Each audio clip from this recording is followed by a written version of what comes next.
Hello. Um, Welcome to the chat. This is actually my second ever live chat. So I'll be learning as I go along.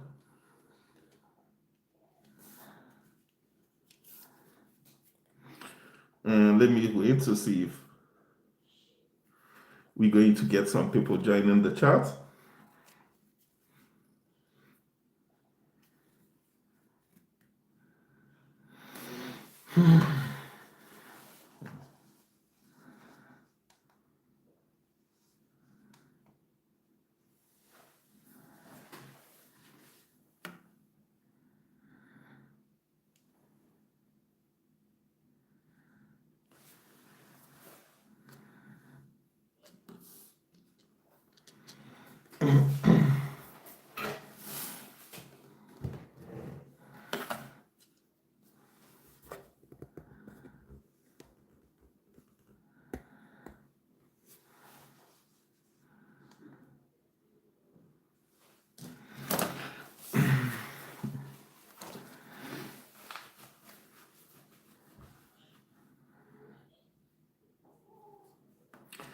So what I'm going to discuss today is the recent issue of Trump adding Nigeria to the list of states of special interest due to what he claims is Christian genocide in Nigeria.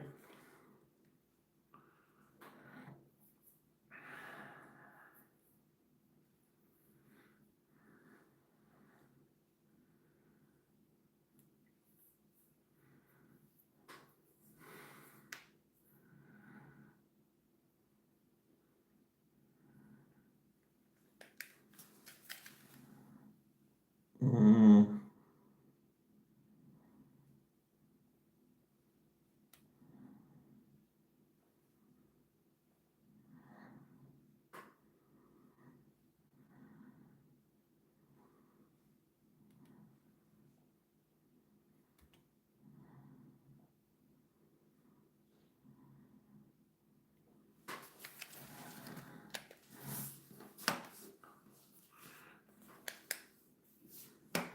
Um, okay, we have like 15 people in the chat. That is very good.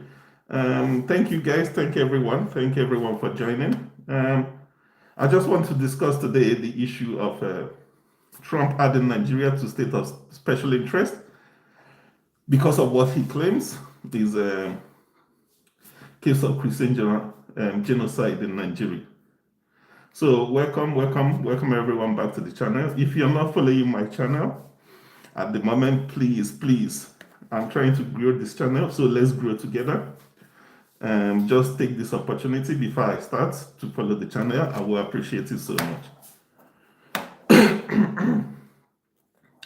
Okay, so today we are driving into the story that has been making headlines on social media waves of, that Donald Trump has officially placed Nigeria back on America's religious watch list, labeling it a country of particular concern. So he claims that Christians in Nigeria are facing an existential crisis, existential threat, that thousands are being killed by radical Islam, radical Islamists, and Nigerian government isn't doing enough to stop it.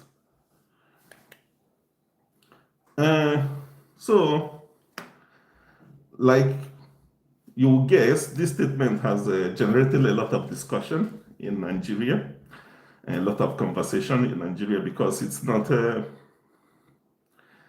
it's actually not a good thing to be added to that list, list that contains like North Korea, Iran, and stuff. Okay, so that statement has sparked a lot of debate in Nigeria, both Nigerians living in Nigeria and Nigerians in diaspora. So today we'll be breaking it down.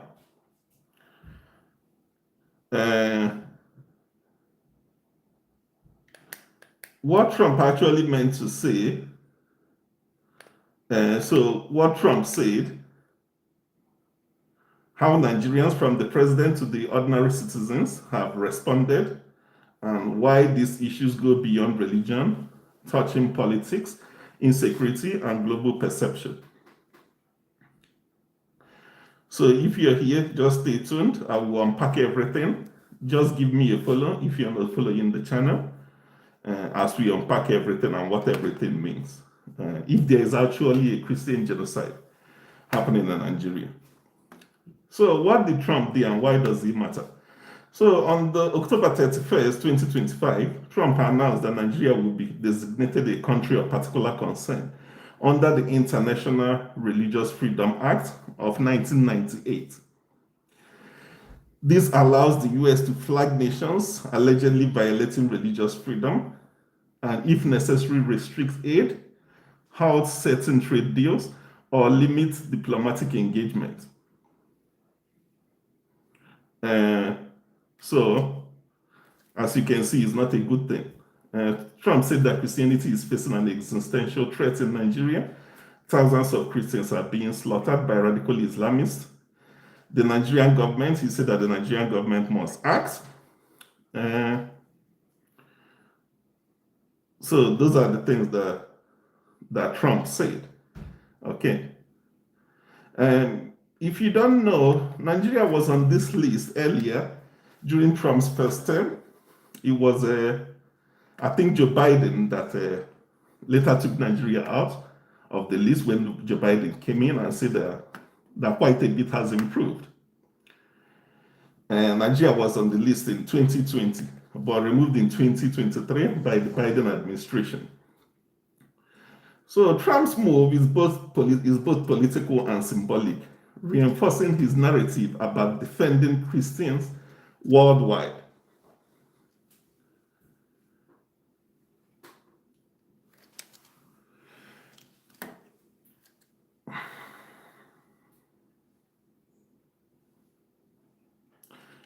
If you have any question or anything you want to know, you can ask me in the comments. I'll be reading your comments and your suggestions or anything as we go along. So how did Nigeria react to all this? The President Bola Ahmed Tinubu office called Trump's statements inaccurate and misleading. Officials emphasized that Nigeria's constitution guarantees religious freedom and that violence isn't purely religious. It also involves terrorism, banditry, poverty, and resource dispute. The Foreign Affairs Ministry said Nigeria remains committed to protecting all citizens, regardless of religion. So that's what the Nigerian government is saying. That, yeah, hello, hi. The script is quite tiny. Okay. PG boy, thank you. Thank you. Welcome to the channel. If you're not following my channel, please can you give me a follow? I will appreciate it quite a lot. So they said the government is doing everything to protect our religious freedom. But if you search the internet recently, there's a video going around on the internet because here Nigerian president is saying that they're fighting to protect everybody's religious freedom. But there's a video on the internet recently. It's a lady, I think her name is Hajia Mohammed. She said she was invited by Nigerian president. They wanted to offer her a job. And hello, welcome to the channel. Thank you everybody for joining. Hopefully you can hear me clearly. I don't know if you can hear me. Sorry, I'm struggling to read the names. Somebody said hi, Dak. I can't really see very well. The scripts are so tiny. Somebody asked, what am I doing? Just stay tuned. You get to know what I'm doing. Yeah. Uh, yeah. Let me take up the mask. Let me see if I can be able to read some of the names a little bit. Yeah, so I'll keep it like this. Is it Doc Kaku Haumi? Uh, welcome to the channel. So, uh, so the lady is the Hajia Mohammed. She was about to be offered offered a job by the President Tinubu, but she said she wanted to know what President Tinubu had for the northern part of Nigeria, where most of this violence occurs. Uh, then Tinubu invited her to London for the discussion. And there, Tinubu, the president that is supposed to be protecting everyone, actually told her that he can't actually fight insecurity because they will kill him. They will kill him, who is the president, if he starts fighting insecurity. You can see this video. You can see this video online, the woman's video online in an interview. That's what the president told him. So when the president says he's fighting against insecurity and trying to protect everyone, I wonder how genuine or how efficient or how serious he is about the matter. So you can see that video online. If you search Facebook or even YouTube, I'm sure you see the video. So this is the claim from the woman. There's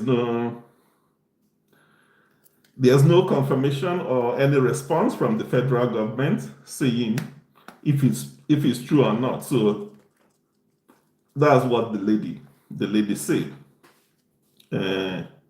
So we don't know if it's true because we haven't heard from the government. So that's the commander-in-chief of the armed forces that is supposed to be fighting the terrorists that are doing the killings. If he's saying that they will kill him if he fights insecurity, I don't know what will happen to the rest of the people. So that is just an aside.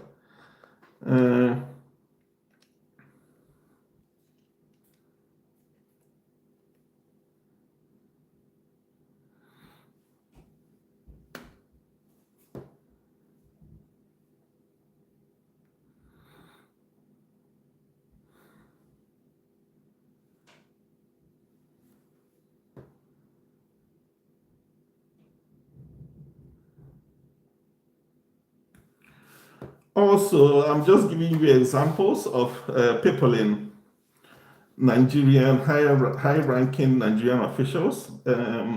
There's also a separate case of the vice president. He wasn't the vice president then. I think he was the governor of a state in Nigeria, Borno State, where Boko Haram, they have quite a lot of Boko Haram activity over there in Borno State. And the governor, his name is Kashim Shettima. He's now the vice president of Nigeria. There is actually an alleged story of one of the Boko Haram members being caught in his house. This is when he was governor. One of the wanted members of Boko Haram was caught in his house. So this story is also allegedly, there's no confirmation from anyone, but it's a story everyone knows in Nigeria. It's alleged. But if all these stories are true, I wonder how serious, the government is about fighting insurgency and terrorism and the killing of Nigerians, whether Muslims or Christians. Because what the government always says is that there's no targeted killing of Christians. That basically they're saying they clean everyone. So you can't say they clean Christians, that they clean everyone. So what can happen to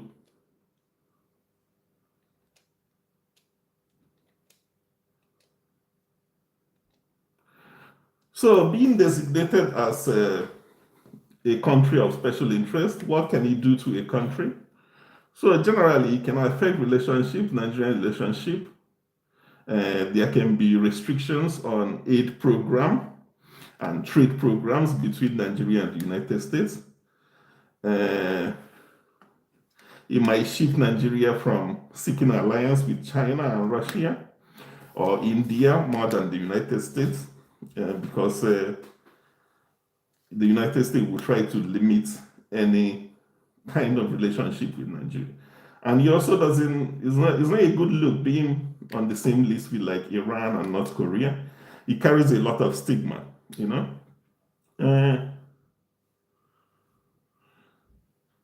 But beyond politics, this story kind of exposes the power of narrative framing. Violence in Nigeria, I understand, is quite complex. It's driven by terrorism, ethnic conflicts, banditry, poverty, and weak governance. Uh, there is quite, you know, people always view it through the lens of religion, but they kill both Christians and Muslims, as far as I know. So maybe if you say it's kind of Christian persecution, it's kind of oversimplifying it. There's quite a lot of forces at play.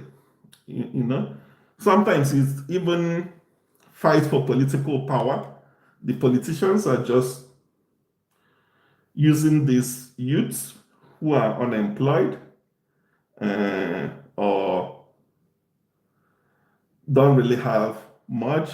They use them, they pay them to pursue their political interests, use them to fight for political power. I think that was actually what elevated the issue of terrorism in Nigeria. I think it's just people using these people to fight for political power. Mostly during the era of Goodluck Jonathan, when they wanted to remove him from office. I think the politicians then, quite a lot of them, tried to use terrorism to paint the government in a negative light, just to make sure Goodluck is kicked out from power. And when you use these guys to achieve your aim, and now you are in power, you seem to neglect them. So what happens to them? Who keeps paying them? No one continues paying them, and they will have to do anything, whatever they can, to still be making the same income, and they will continue the terrorism and the brutality and the kidnapping when the politicians are no longer paying them.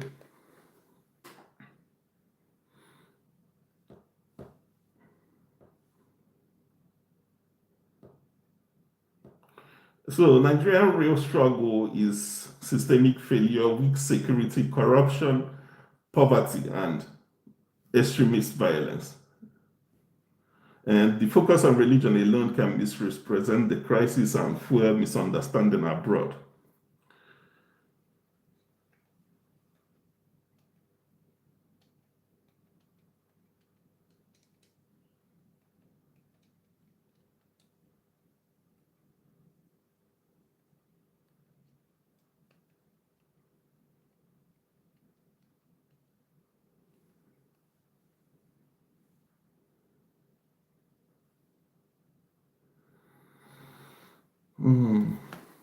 Uh, if you have any question, anything you want to add, anything you want to contribute, you can ask me in the chat. Let me try to fix this. I'll be looking at the screen for anything.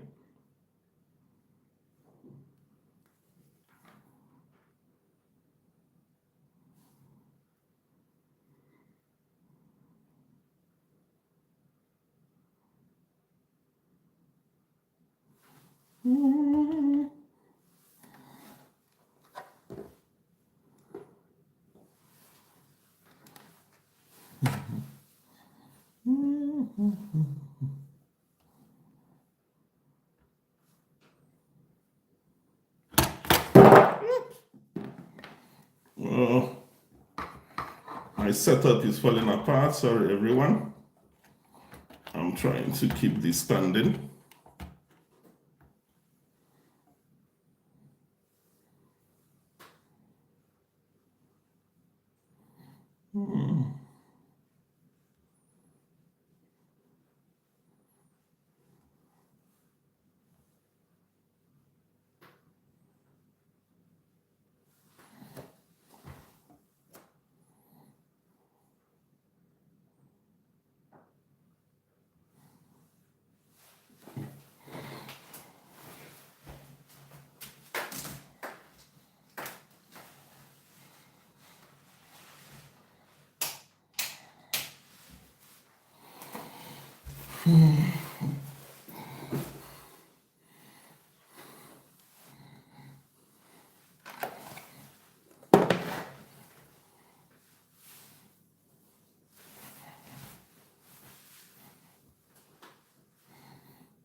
Hello, everyone online. If you're online, please try to give me a follow.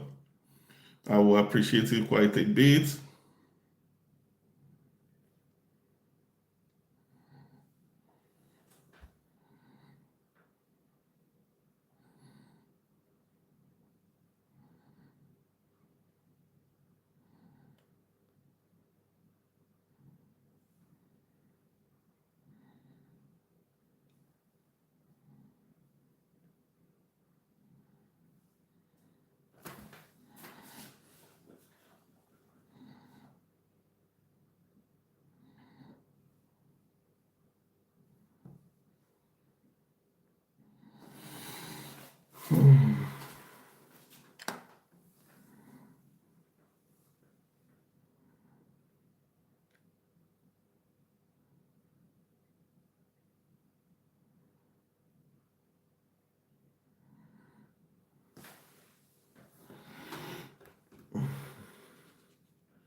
Hello, welcome everyone to the channel. If you're not following the channel, please can you give me a like?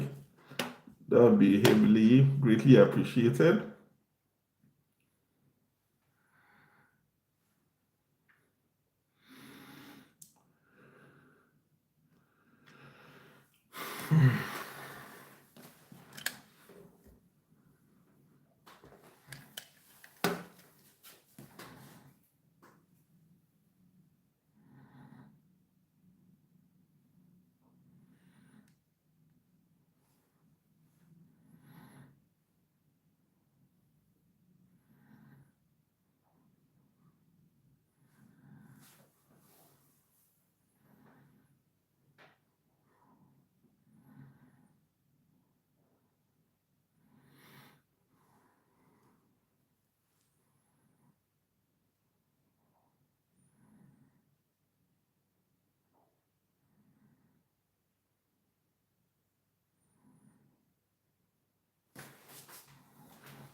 Okay, here's my take on the issue. Trump's move is politically effective for his base, but risks alienating one of Africa's largest nations. Nigeria's real struggle is systemic failure, weak security, corruption, poverty, and extremism. The focus on religion alone can misrepresent the crisis, fueling misunderstanding abroad. Um, what I think Hajia Mohammed said about Tinubu saying that they will kill him. He's the president, he's the commander in chief, if he fights insecurity. Whether it's true or not, it resonates and it reflects the fear and challenges political leaders face while dealing with insurgency in countries, in third world countries, like in countries like Africa, and where the army, the military is not powerful enough to defend the country or even protect the president.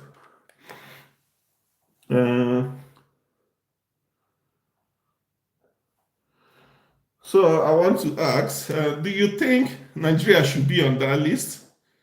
Do you think Nigeria deserves to be on the list? Or do you think it's just because of a distortion and public perception of what's actually happening in Nigeria? So if you're here, don't forget to like, share, and follow. Let's grow the page together.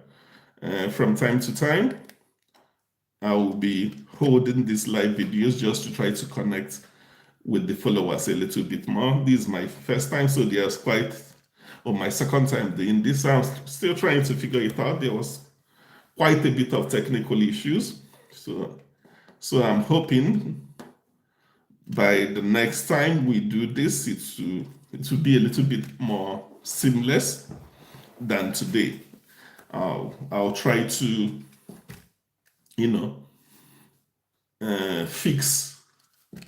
fix any issues before then.